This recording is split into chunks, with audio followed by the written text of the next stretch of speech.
안녕하세요. 오늘은 환자의 시각으로 약간 디테일하게 말을 해볼까 합니다.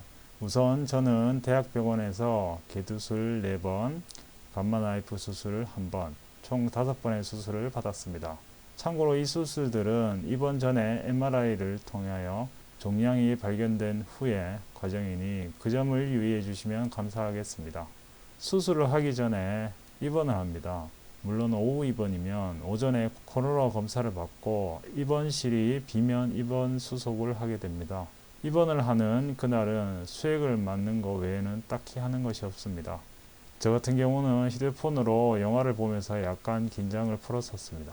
저는 대부분 오전 수술을 좋아해서 오전에 주로 잡았습니다. 왜냐하면 그날 밤은 긴장이 돼서 잠이 안 오거든요. 진짜 긴장이 언제 되냐면 수술 동의서에 사인을 하고 나서부터입니다. 수술의 과정과 아픈 부위를 디테일하게 설명하면서 수술 동의서를 받습니다. 동의서는 신경외과에서 하나를 받고 혈액 쪽에서 하나를 받습니다. 뭐 동의하면 됩니다. 이것저것 물어보고 알레르기 같은 것도 물어보고 최악의 경우에 대해서도 설명을 상세히 잘해줍니다. 이건 사람마다 다르기 때문에 직접 들으셔야 됩니다. 보호자가 서명을 하거나 보호자랑 같이 듣는 경우도 있지만 전 5번의 수술 동의서 중에 2번을 저 혼자 들었습니다. 사인을 하고 나서는 자신과의 싸움이 시작됩니다. 혹시나 잘못돼서 죽는 게 아닐까?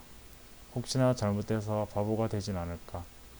혹시나 잘못되어 걷지 못하는 건 아닐까? 별의별 생각이 다 들게 됩니다. 저 같은 경우는 동의서 사인을 하고 걷는 마지막이 될 수도 있겠다 생각하고 병원 내부를 걸었습니다. 그리고 긴장감 때문에 잠을 자기가 어려웠습니다.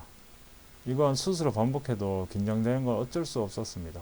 제가 오전 수술을 선호하는 이유는 대부분 의사 선생님들께서 수술이 기본적으로 하루에 2번, 많으면 3번 정도 수술을 합니다. 오전에는 아무래도 컨디션이 좋고 오후에는 받으면 왠지 오전 수술의 피로도가 누적되지 않을까라는 생각도 있고, 제가 혹시 밤잠을 못 자더라도 오전 6시쯤 수술을 하기 때문에 오후까지 긴장하는 시간을 단축시켜주고 수술을 할 때 전신 마취를 하기 때문에 그때 자면 되지 않을까라는 생각에서입니다. 또한 수술을 하면 4시간에서 6시간 정도가 걸리는데 생활의 패턴이 유지되기 때문에 저는 오전 수술을 선호합니다. 그리고 전날 밤 금식을 합니다만 딱히 긴장감과 수액 때문에 배가 고프진 않습니다. 수술을 들어가기 위해서 옷을 모두 벗고 기저귀를 찹니다. 여기서 기저귀는 아기들이 차는 뽀송뽀송한 기저귀가 아니라 청기저귀로 끈팬티 같은 느낌의 기저귀를 묶습니다. 그리고 수술복은 초록색 수술복인데 팔은 끼우지 않고 머리만 있고 누운 상태에서 위에 놓는 느낌으로 놓고 수술 모자를 씁니다. 다리에는 수술용 스타킹을 신는데 혼자서는 절대로 못 신습니다. 10분 이상 걸리기 때문에 미리 신고 있어야 되고요. 그걸 신으면 다리가 엄청 쫄리는데 두께가 약간 있는 스타킹입니다. 그걸 다 신게 되면 수술 전에 CT를 찍고 수술방으로 갑니다. 이동식 침대에 누워서 가는데 심리상 천장을 보지만 뒤를 생각하게 되고 엘리베이터를 탈 때 사람들의 시선을 느낍니다. 그리고 수술 대기실에서 이름과 팔찌를 확인하고 어떤 수술을 하는지 직접 물어봅니다. 저는 대학병원이라서 수술실이 많은 만큼 대기자가 참 많았습니다. 환자분들이 촘촘하게 긴장하면서 기다리는데 그때 약간 긴장이 더 됩니다. 수술실에 들어가면 일단 정말 춥습니다. 신선한 피를 공급하기 위해서가 아닐까라는 생각이 됩니다. 그리고 맥박기를 팔에 차고 의사들인지 간호사들인지 누군가가 이름이 뭔지 이것저것 물어보면서 긴장감을 풀어주는데 진짜 드라마에서 보던 조명등과 여러가지 의학기계들이 눈앞에 있습니다. 약간 긴장되지만 저는 그런 게 보였습니다. 그리고 산소호흡기를 달고 마취한다고 말을 하고 팔에 마취제를 주입합니다. 숨을 크게 들이마시고 내쉬라고 하는데 참 이 순간은 전신 마취를 4번 하였는데 마취하는 순간 항상 틀렸습니다. 첫 번째는 그냥 잠들었고, 두 번째는 죽을 때는 이렇게 죽는구나 라는 생각이 들어서 고통스럽게 잠들었고, 세 번째하고 네 번째는 첫 번째, 두 번째보다는 생각보다 빨리 잠들지 않았습니다. 그렇게 마취대가 들어가면 적어도 5분에서 10분 안에는 거의 잠이 듭니다. 그리고 저 같은 경우는 머리 오른쪽 뒤쪽이라서 엎드려서 수술을 받았습니다. 물론 수술 받을 때는 모르고 다섯 번째 수술을 하고 나서 의사 선생님이 이야기를 해주셨습니다. 그전에는 몰랐죠. 잠에서 깨면 헛소리를 하는 경우도 있고, 이것도 경험이라고 첫 번째 빼고는 전부 조용히 일어났습니다. 일어나면 간호사가 저희 깬 상태를 확인하고 수술실에서 중환자실로 이동하게 됩니다. 보호자와 잠시 이동하면서 만나게 되는데 수술이 잘 되었다고 말해주는 게 참 고맙고 감사합니다. 중환자실을 보호자가 들어올 수는 없습니다. 담당 간호사가 있는데 격리시설처럼 1인실 방으로 되어 있고요. 여기서 움직일 수가 없고 움직이면 아프게 되는데 우선 입 속에 볼 쪽이 터져 있습니다. 제가 볼 때는 마취가 되더라도 입을 물고 있거나 아니면 이를 보호하기에 뭐를 물리는 게 아닐까 생각합니다. 제 개인적으로. 그리고 혈압은 오른쪽에 차져 있는데 10분에서 15분 정도 자동으로 재고, 수술 전에 하나는 수액과 하나는 여분용으로 양쪽 팔에 주사 바늘을 꽂습니다. 수술하고 나오면 손목 쪽 정맥 굵은 주사 바늘이 또 하나 추가적으로 꼽혀 있고요. 아마 이게 출혈이 심할 때 수혈을 하려고 꽂 놓은 것 같습니다.